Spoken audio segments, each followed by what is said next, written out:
Mga pretty loves, nakita naming dumami na ang niyog at ni-check ni mama ay okay na ang laman niya at kaya naisipan namin kumain. At medyo natagalan si mama sa pagkuha ng niyog. 4 na punong kahoy ng niyog ang tinanim dito ng aking asawa nung maliit pang mga anak ko.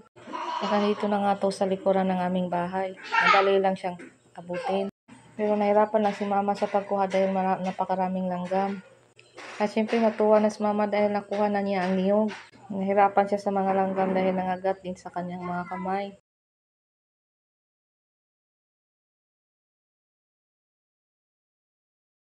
At kinudkod na ni mama gamit ang kutsara.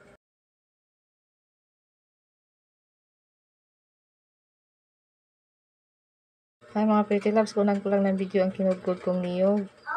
May tanong pala ako mga loves, kudkod kaya ito sa Tagalog, sa Bisaya nga po kudkod nga to.